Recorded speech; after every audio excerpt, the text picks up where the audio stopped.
अस्सलाम वालेकुम वरहमतुल्लाहि वबरकातुहू। सदर वाजिब एहतराम, मेहमान मुअज़्ज़ज़, असातिज़ा इकराम और मेरे हमवक्ता साथियों, मैं सैयदा शरफ फातिमा शोबा हिफ्ज़ की तालिबा हूँ।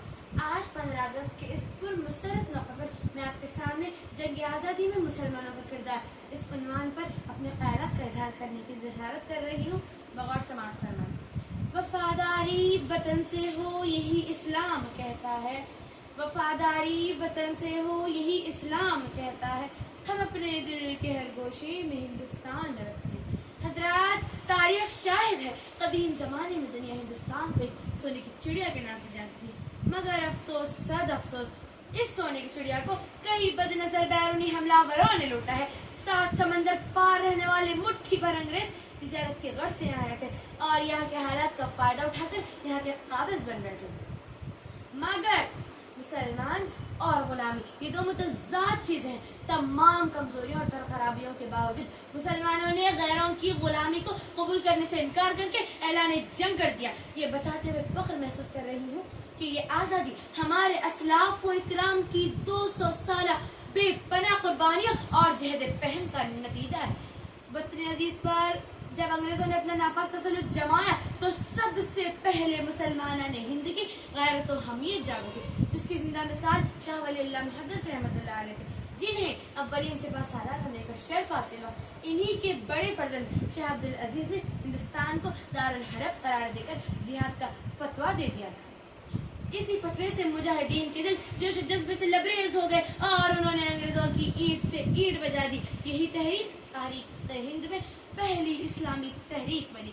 1754 में अंग्रेजों के खिलाफ पहली बाकायदा मुनज़्ज़म जंग बंगाल के नवाब अली वर्दी खान ने लड़ी थी। 1764 में इनके नवासे सिराजुद्दौला ने अंग्रेजों से जंग लड़ी और इन्हें धूल चटाई। मिट्टी की मोहब्बत में हम आशिफ तसराने, मिट्टी की मोहब्बत में हम आशिफ तसराने वो कर्ज उतारे हैं जो वाजिब भी नहीं थे।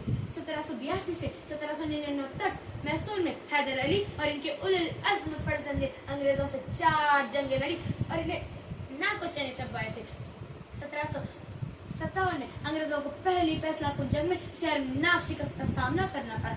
1919 में जमीयत उलमा हिंद का क़याम अमल में। 1921 में मौलाना हसरत मोहानी ने अलल ऐलान मुकम्मल आज़ादी का मुतालबा किया। 1913 से 1920 तक चलने वाली रेशमी रुमाल तहरीक, 1920 की तहरीक तरके मवालत, 1921 की खिलाफत तहरीक, 1930 की सिविल नाफरमानी, 1942 की हिंदुस्तान छोड़ो तहरीक, 1946 में मुंबई में होने वाली बहरी बीड़ी के बगावत की हिमायत में होने वाले मुजाहरों के मोर्चे मुसलमानों ने संभाले।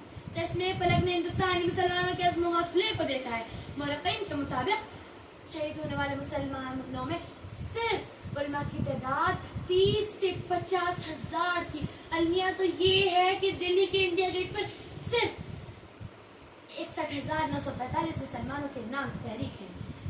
हम खून की किस्तें तो कई दे चुके लेकिन हम खून की किस्तें तो कई दे चुके लेकिन ऐक़ा के वतन कर्ज अदा क्यों नहीं होता। आज़ादी की 200 साल तवील तरीन तारीख में ख़वातीन की कुर्बानियाँ भी बेमिसाल है। हमारे कारोबारों को और जायदादों को लूटा गया। माल्टा के जिंदा खानों में हमारे सब्र का इम्तिहान लिया गया। पानीपत के मैदान में हमारा खून जज्बा, काले पानी की सजा हमने काटी। मैदाने जंग में पड़ी हुई बेगौर कफन लाशें चीख चीख कर कह रही थी, सुला लेगी हमें काके वतन आगोश में अपनी, सुला लेगी हमें काके वतन आगोश में अपनी। न फिक्रे गौर है हमको न मोहताज कफन हम। जज़ाकल्लाह।